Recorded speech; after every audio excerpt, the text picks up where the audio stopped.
Sweet Mother Murphy. It's the Greater Mythos podcast, a very unorganized podcast where we talk about gaming, movies, shows, and everything in between. We have new episodes every Friday, I think. I'm Josh. You're also Josh here with me now. This is a big night for you. This is a big night for you. This is a very big night. Would you like to? Do we want to have any candid small talk, or do you just want to dive in? What's the vibe? What do you want to go with here? Well, I mean, if people have been watching or listening since last week, they know they know that we detailed that we were going to do a Mass Effect themed episode this week. And it almost didn't happen because of computer troubles and other things, but we are here. We're here. Anyway. And we refrained from talking about anything important, even though we hung out today. Important? What does that even mean? I don't know. Stuff we can do on the podcast. We saved the important details for the podcast, even though this is all about Mass Effect. Very good. I'm glad you think it's important. I do. I think it's important because you think it's important. So I hope you know that I've got questions for you too, Josh. Yeah, I think that's the only thing you've mentioned aside from what we're doing now. And I think my response was, what was my response? It was something sarcastic and funny. Something to the tune of, I'm not going to have any answers. That wasn't that's not what I said though, because that wasn't sarcastic or funny, but well, that was the vibe. Something to that effect. But yes, I will be asking you questions. You will be asking me questions, and then we'll go over a general overview of the remaster, the originals, and yep, and wrap up with why I think, and hopefully I'll be able to convince Josh too, why I think people should give this series a chance when it re-releases. Very good. Well, then shoot, we might as well just frickin' take a nosedive off the deep end then, huh? We will. So, Take me on. If you don't know, if anyone watching or listening doesn't know, Mass Effect Legendary Edition is coming out May 14th, which is next month, and it is a remastered trilogy of the original Mass Effect trilogy, so Mass Effect 1, 2, and 3. Andromeda is not included, but it does... Why? Well... That was a joke. Continue. Just keep talking. Keep talking. That's a story for another day. But it does include all of the DLC, including the gun packs and all the minor packs and everything.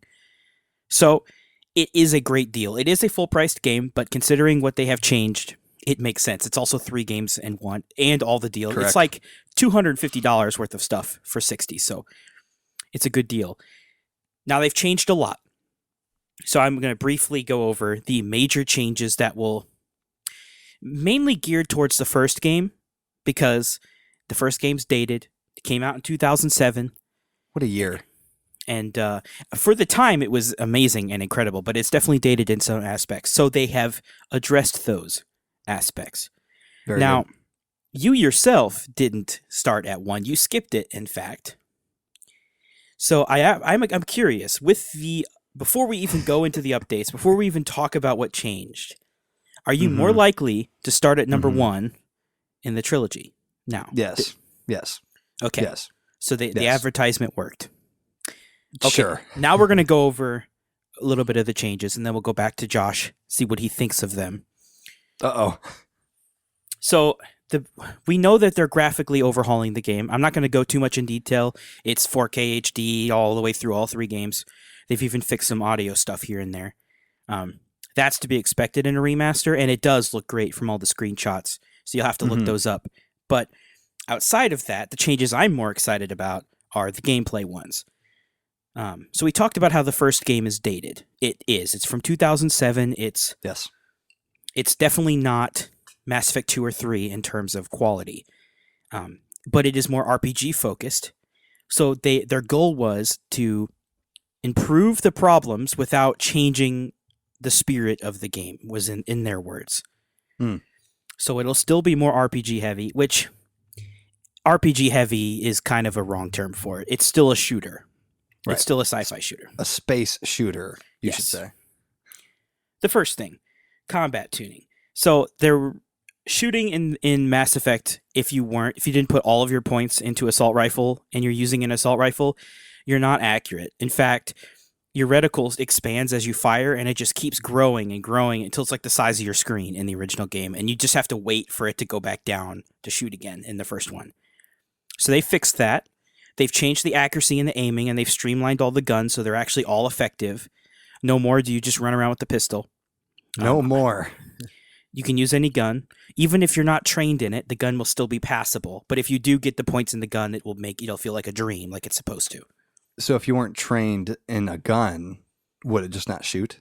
No, it would. It's just Okay. you might as well not be shooting it. Interesting. You're not going to hit anything unless you're point blank, and the damage was lower. But the damage increase, everyone was fine with that. It was too inaccurate without skill points, and so they've changed that.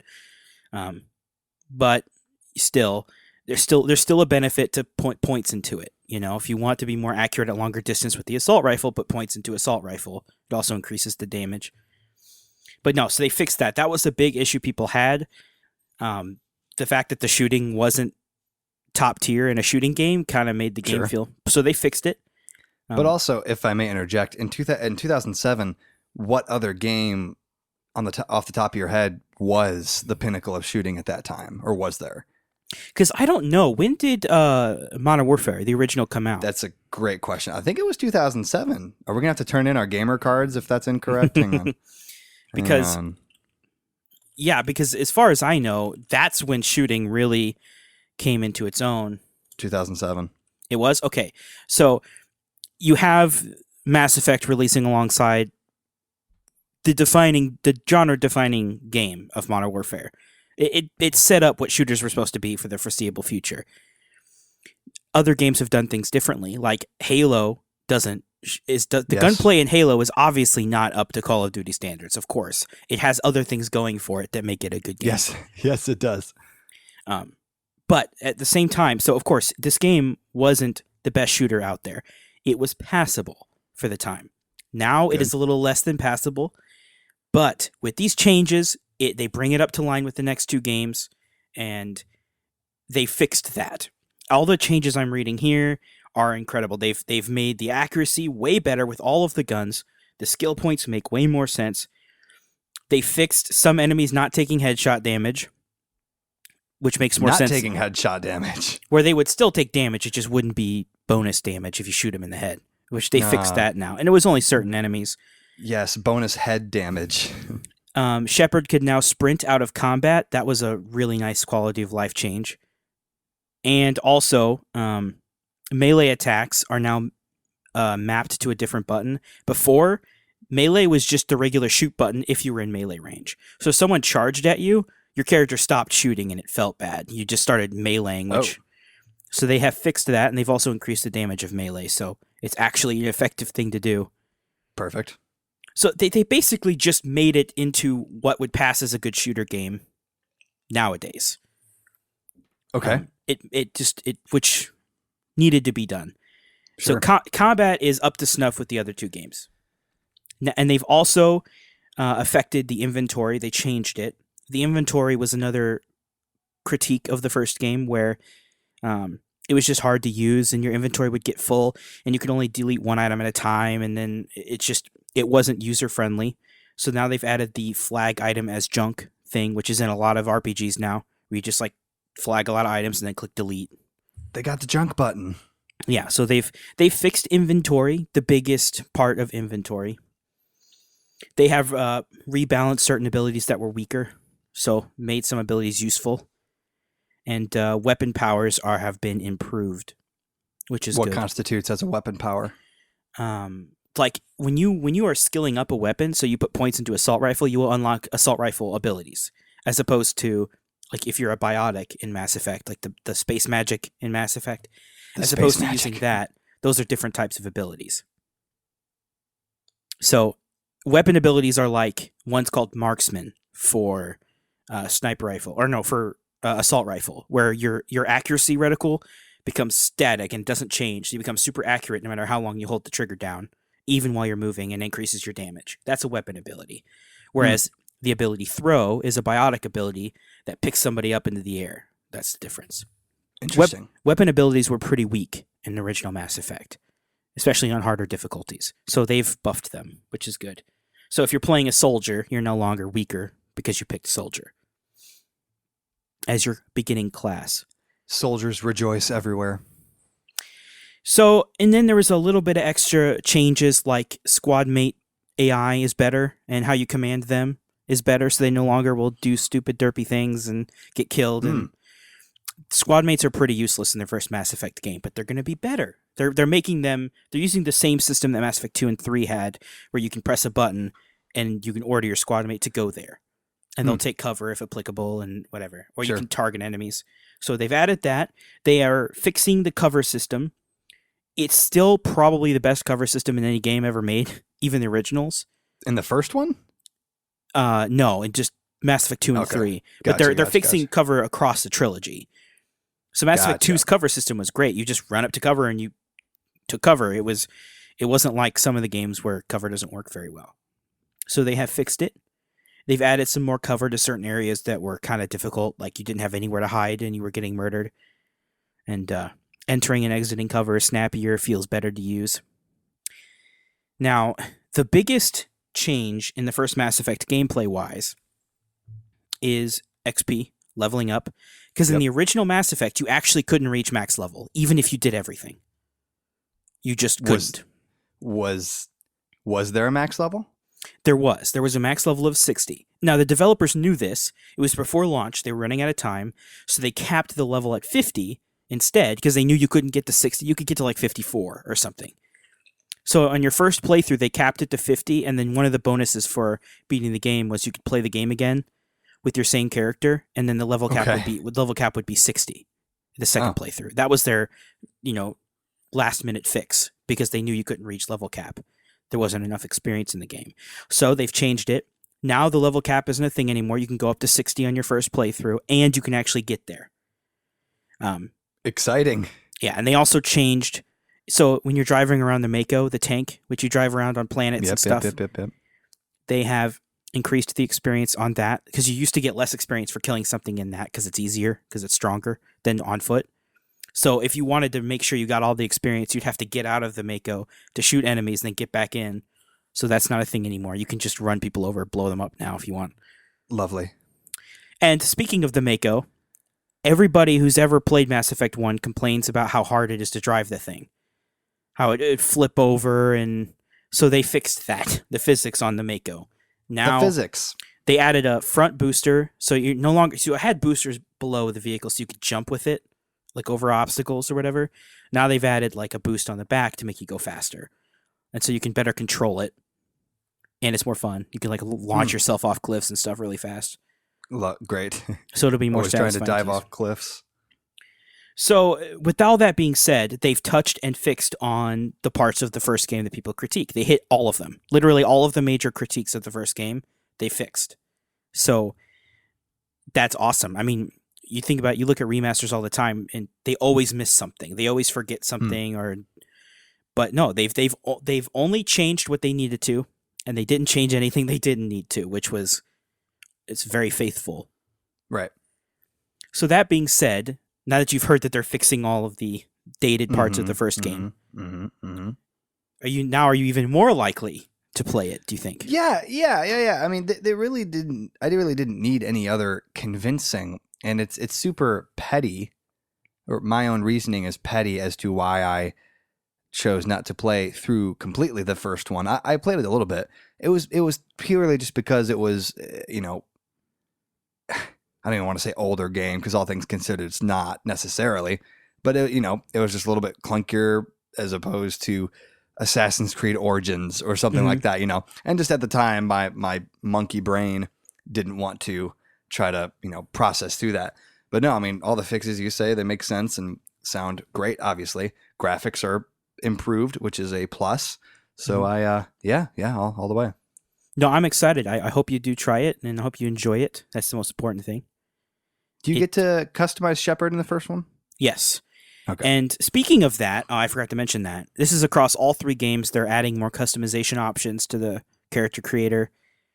And now it's more streamlined. So you'll have the same options in all three games, because the graphics are going to be the same in all three. So the character you make in the first game, you'll be able to carry through. And you can also make changes in each game too. So if you regret what you did in the first one, you're like, this guy looks stupid, I don't like him.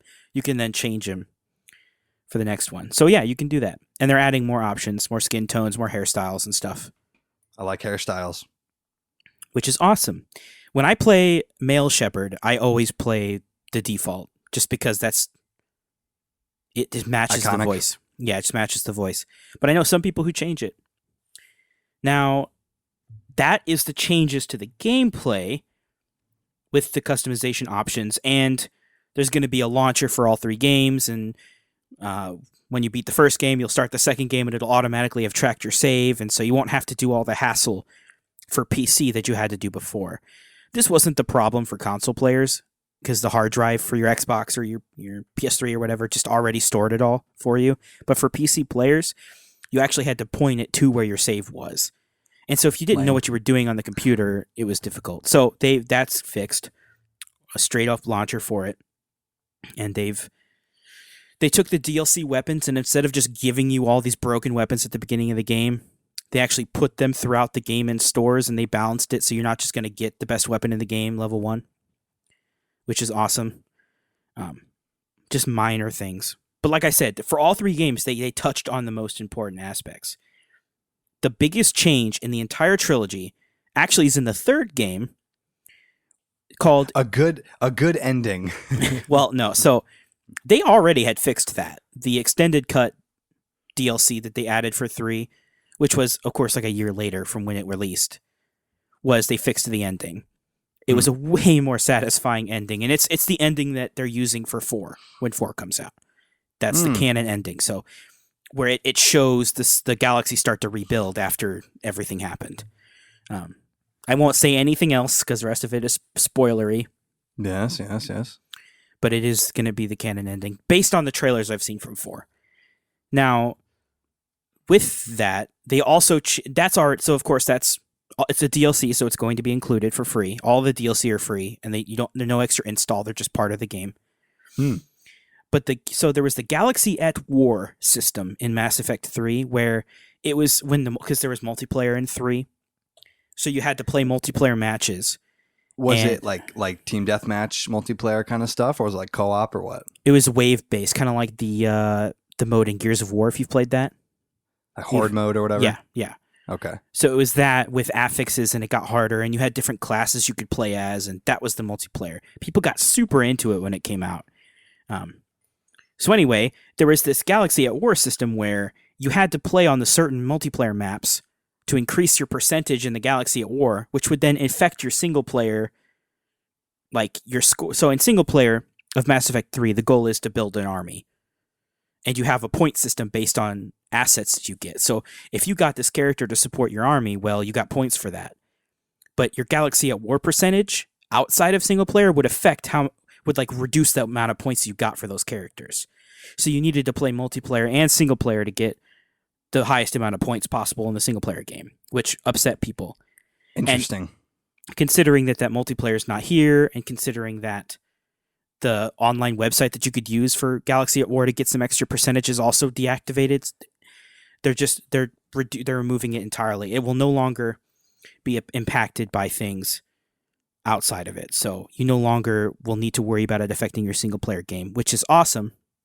Because if you didn't do any Galaxy at War, your percentage starts at 50%, which means you'd have to get twice the amount of points throughout the 3rd game in order to get the best ending. Which you'd have to do literally everything in the game to get that. So that was what happened. Now, a couple years ago, mod was released where you could just cheat your galactic readiness all the way to 100%. So that's what people would do if they didn't want to play multiplayer. But now you don't have to worry about any of that. So they fixed it. That was the big downside. So yeah, speaking of the ending, it's a even people who haven't played the game have heard of. Is that the game that had the bad ending? You know, right. They've heard now that. It's Game of Thrones. Right. So Mass Effect 3's ending was considered bad because in a game all about choice and how your choices affect the outcomes of later games and how it didn't appear that choices affected it, right? Was that kind of the thing? Okay. And there was 2 reasons for this. One, EA rushed the launch of 3, which is classic EA. Classic EA. And also, when you have a game with as many choices as Mass Effect, it doesn't matter how they end the game, it's going to feel unsatisfying. There's no way Right. to end it to where every person's choice is going to be reflected. So they ended up with 3 choices. You could either, I'm not spoiling it, but you could choose the what they called the Paragon choice, the Renegade choice, or the middle choice. What Extended Cut did is it made the choices more fleshed out, and it made basically all 3 choices in the original 3 basically did the same thing. Regardless of how many points you had, you just, it was like you lost anyway at the end. With Extended Cut, they show the aftermath of what happens based on your choices and how it affects the characters and how they live after the series is over. It's a very satisfying ending. I like the Extended Cut ending. And most people who say the ending is bad in 3 never played it again. They never gave it a second try with Extended Cut, which is... They were scarred. Which I don't blame them. The original ending was bad. I've done both. I've played it through twice. Well, I've played it through way more times than that. But anyway, all of the things I had, all the complaints I've had about the series going into it were fixed. Literally all of them. Which, you know, I'm a critical guy when it comes to games. No. So yeah, no way, no. So it is, I'm surprised that they touched on all of it. I was not going to expect, I don't know, they did all of it. Which is why I have some questions for you. I'm ready. More. I can't wait. I can't wait to disappoint. More questions for you. So, I know that the games are long, but I think, and I personally know already based on what you've told me, what kind of a gamer you are. But oh, jeez. This is not negative anyway. But if you have the choice of doing absolutely everything, 100% completing a game, or just focusing on the main story, what would you choose? Yeah. I have no pride in these areas. Mm-hmm. So for the most part, I'm not a 100%er in every area. In concept, it would be satisfying to me personally.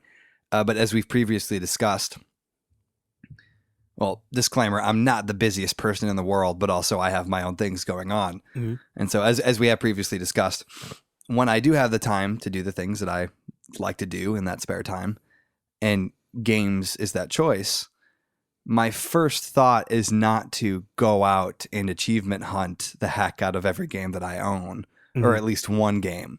So we talked about Ghosts of Tsushima a few weeks ago or last week. Fairly large game, open world, has side quests and the main quests. I just did all main quests, and if I did any side quests in that one, it was because it was required, to get to the thing. But then there's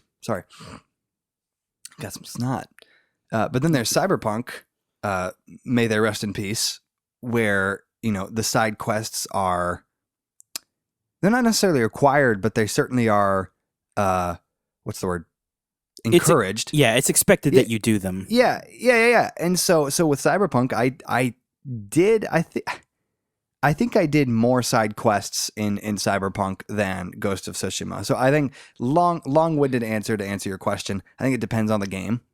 But when it comes to, bigger open world, not even open. Yeah, I guess it would be open world-ish games.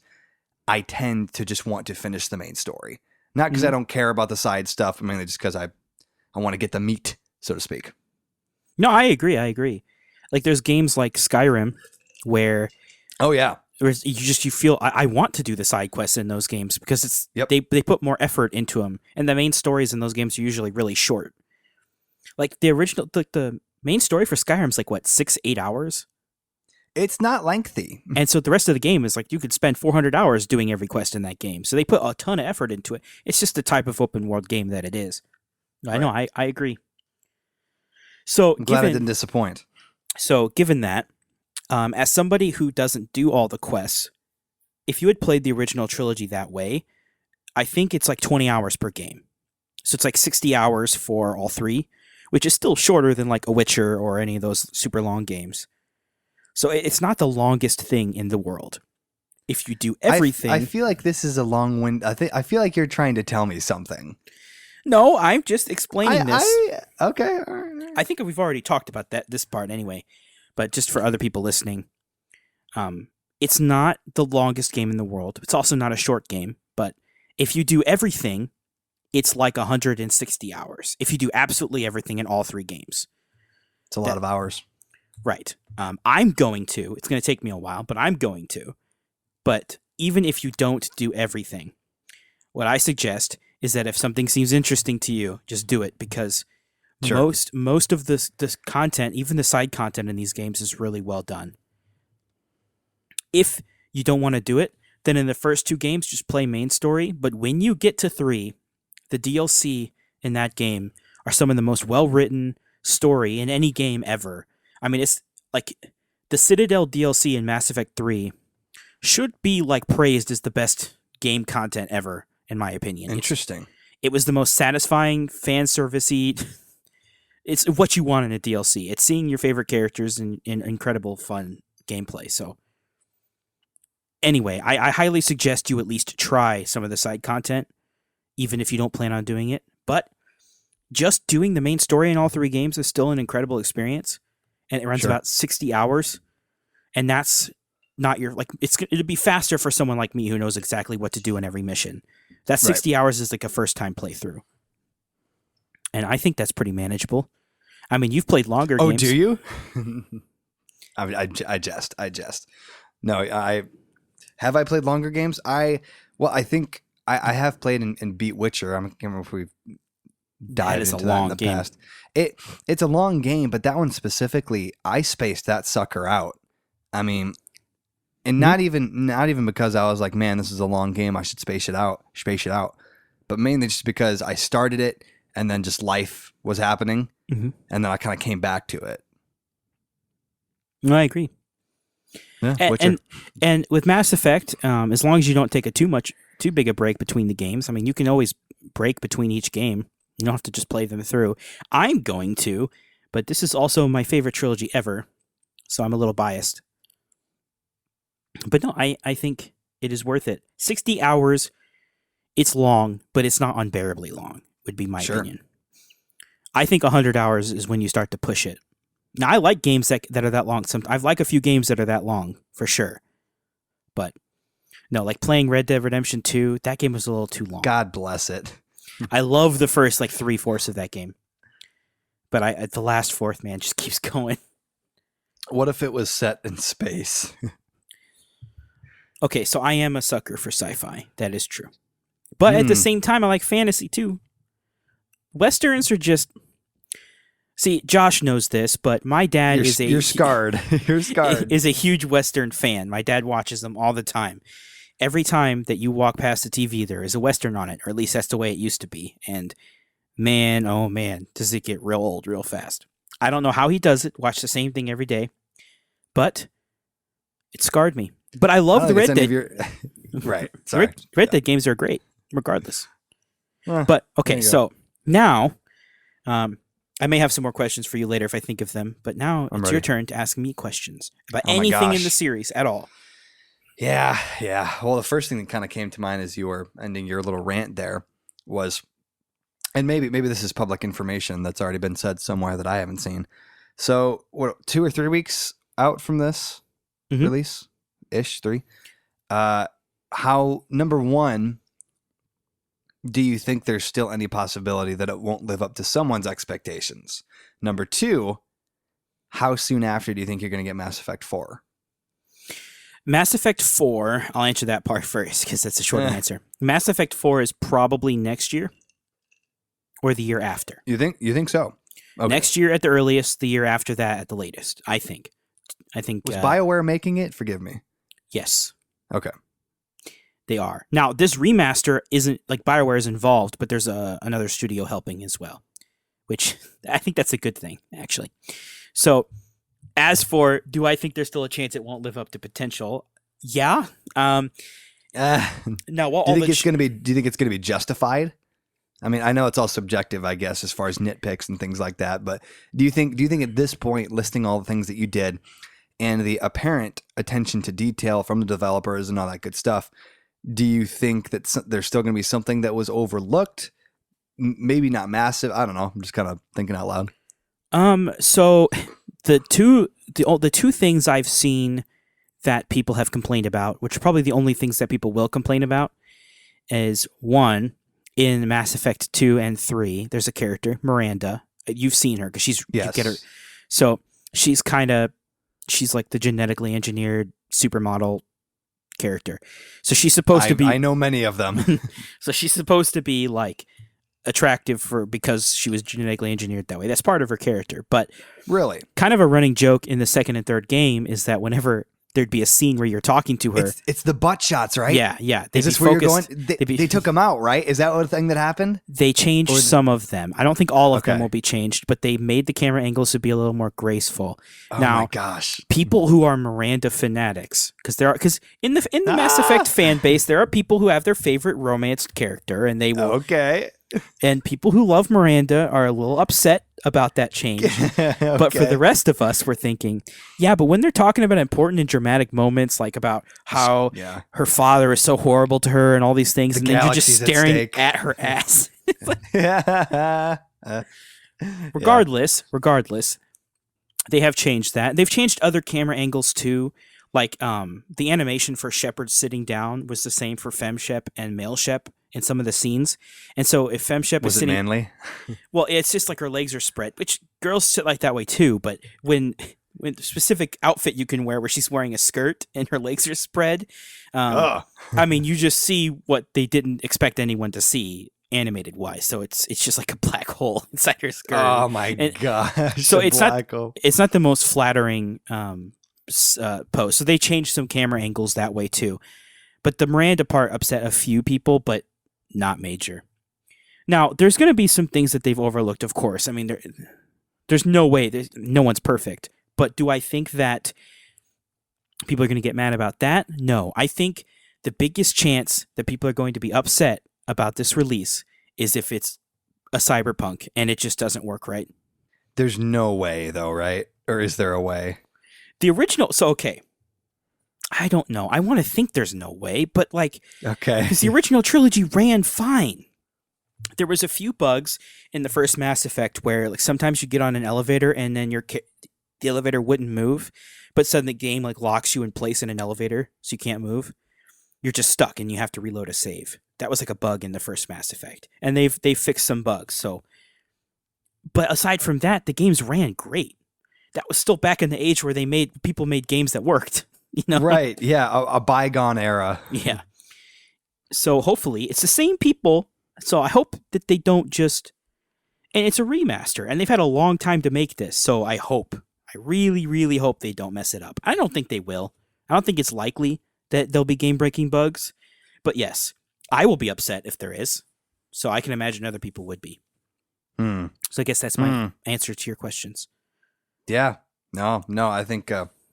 That's really the only things that came to mind. Nothing else wild. I think there's still and we mentioned it prior, the potential of a Mass Effect movie and or show in the works as well that Henry Cavill may or may not be a part of. So that's kind of fun to think about.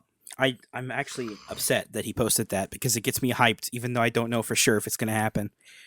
Henry Cavill is one of my favorite actors, and Mass Effect's my favorite game ever. So that they're just teasing me at that point. That would be a good time, though. Henry Cavill in anything's good. Mission Impossible, Witcher, Superman. I like him in everything. Mission Impossible again. Yeah. Even if I don't like the movie, if he's in it, he makes it better. So interesting. What a hot take to some. I don't know anyone. But I'll say that's a hot take.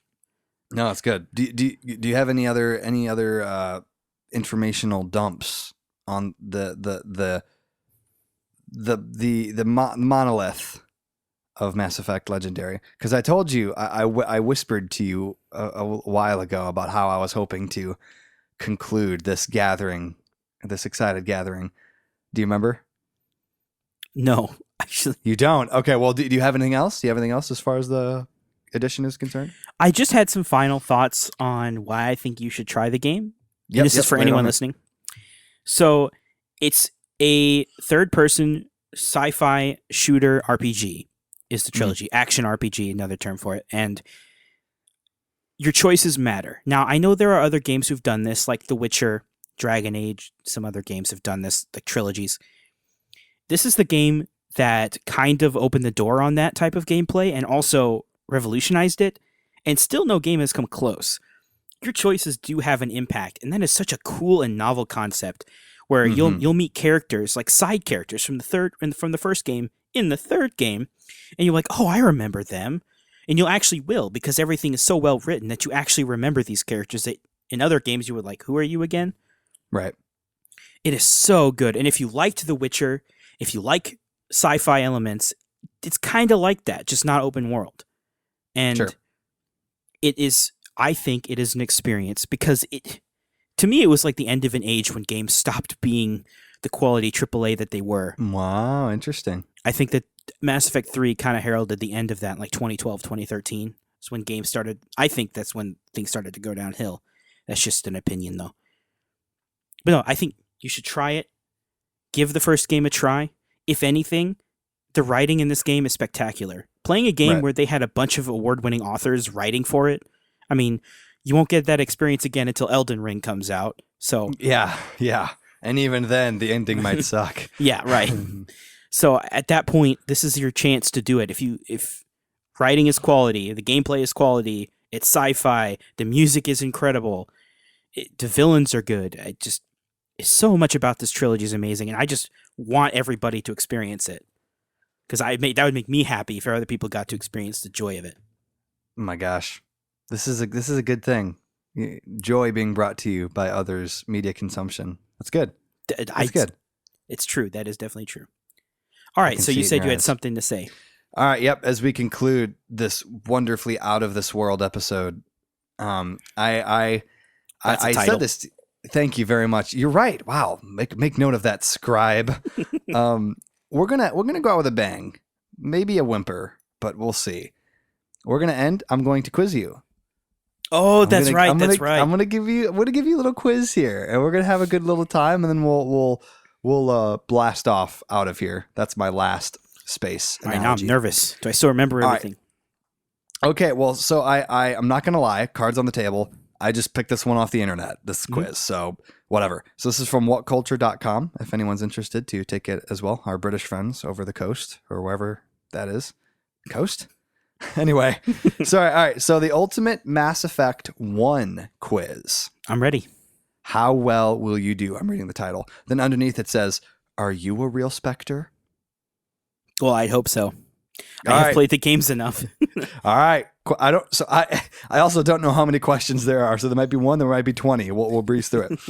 Question number 1. So they're multiple choice. Do you want me to read the multiple choice or just let you guess first? If the question's difficult, I'll probably ask for that. Question number 1. What place does the first mission take place on? Eden Prime. Is it going to tell me if it's right or not? Hang on. If I was smarter, I would have. Written the I would answers. have. Yeah, I would have. Yeah, I would have foolproofed this. All right, so it didn't tell me if I was right or not. It'll probably tell me at the end. I'm assuming you're right. Question number 2. What is the name of the main antagonist? Sarin, Arterius. Arcturus. This just has the first name, so I guess I'll give it to you. Number 3. How many squad members are there in total? Well, if you include Shepard, it's 3. If you don't include Shepard, it's 2. Neither of those are options. Oh, are they talking about like your total squad mates? Or I was just thinking about it in mission. Okay, well, if they're talking about the total number, you have Liara, you have Rex, you have... How many? I didn't ask for names. I asked for numbers. I'm counting. Liara, Rex, Garrus, Tally, Ashley, Caden. Oh, gosh. So many. 6. 6? All right. It's locked in. Number 4. What alien race is Erdnot Rex? Krogan. Wrong. I'm just kidding. That's probably right. All right. Number 5. What year does the game take place? Oh, man. Uh-oh. I can give you multiple choice. Yeah, I know it's 21 something. 2164, No. 2177, No. 2180, No. 2183. Yes. Okay. Well, you're sweating on that one, man. I saw it. 2185 is the second game. Who was the first human Spektar? Well, Shepard, but technically it was Anderson. But he got disqualified. So that's a tricky question. Do you want me to read you the options? Yeah. Anderson, Commander Shepard, Donnell Udina, Ashley Williams. Well, Commander Shepard is the first official Spektar, but technically Anderson got it, but then he was disqualified. That's a horrible question. What's your answer? Shepard, but they're probably going to pull something on me and say, no, it was Anderson. Excuses. Number 7. How many class options are there to pick from when first creating Shepard? Okay, so you have Soldier, you have Infiltrator. I didn't ask for names. I'm counting. Okay. 1, 2, you have Adept, Vanguard, and Sentinel. So 5? There's not an option. What are the answers? Is 6 one of them? 3, 4, 6, 7. Then it's 6. I just missed 6. That's okay. What are the 2 morality options? Paragon and Renegade. That's not I'm joking. All right. Number 9. When was Mass Effect first released? 2007. Number 10. What if there's like 50 questions? Number 10. Who is the character who wants to be just like Commander Shepard? Oh, Conrad Werner. Wow, they're getting into small details now. He's a sidekick. Yeah, no. I mean, I'm sweating and I'm not even answering. Number 11. What is the name of the ship that the team uses? The Easy. Normandy. If you didn't know that one. I would have gotten that. 12. What happens on Vermeer? Do they want me to explain the entire mission? What happens on Vermeer? Number 12. Tally joins the team. Caden or Ashley dies. Sarin is defeated. Shepard becomes a Spektar. The second one, Caden or Ashley dies. But there's a million other things that also happen on that mission. Sure. Number 13. What is the name of the ancient alien race that had vanished 50,000 years ago? Prothean. I probably would have gotten that one right too. Maybe. It's pretty big. They talk about it a lot. Number 14. Who does the voice acting for Jeff Joker Morale? And I would have gotten this one right too. Seth Green. Correct. I wonder what he's up to these days. Number 15. What is the device that allows interstellar time travel? Or not time travel, I'm sorry, interstellar travel. The device. So the mass relay? All right. Oh, dude. You ready? I'm ready. I'm gonna. I'll let you read it. I'm just gonna show you first, so you can. Yay! You got 100%. Even with a trick question thrown in there. Even with a trick question, you're an expert. You took on the challenge and emerged victorious. Well done. Look at you, man. So how does that make you feel as we close? Getting 100%. Is that surprising to you? Are you not surprised? Do you care anymore? Are you going to continue? Are you going to start playing pinball more often? So I think I told you this already before, but there is the Quiz Up app where you could do quizzes on like a million different topics. Okay. And you would be ranked in the country based on how well you did, how many points you got. And I was number 1 in the state of Illinois. You did tell me that. I was like number 11 in the entire country on that specific topic. And I would have been number 1 because I knew every single question. So I never missed one. It's pretty sad. But thing is, I did know it all. But it's been a while. I haven't played the games since 2 years ago. I used to play them every year, but the moment they announced Legendary Edition, I said, cold turkey. You became celibate. Right. We're going to wait until it comes out. Fresh experiences, fresh as I can get it, of course. And I'm excited. I've been wanting to play it for about 6 months now. I just kept thinking about I want to play this game, and I've been waiting. Hey man, we are one step closer, and with that, I think we'll bring it on into Harbor. What do you think? No, I'm ready. I got to talk about Mass Effect. I'm satiated. Content. Wonderful. Well, I'm sure this is not the last time that we will discuss Mass Effect, but you know what? I look forward to it with just a big old grin on my face. Of course, this has been the Greater Mythos podcast. You can find us on Spotify, YouTube, iTunes, all those good things. If you're listening, I hope you knew that. You can leave us a little rate. I haven't said that in a while on iTunes and stuff like that. You can tell us if you hated us, if you liked us. What else? We're on the Facebooks. We're on the Twitters if you like to follow those things. And I'll post saying, hey, there's an episode about Mass Effect that you can listen to and all that good stuff. What do you have to say? Anything? Please try the game.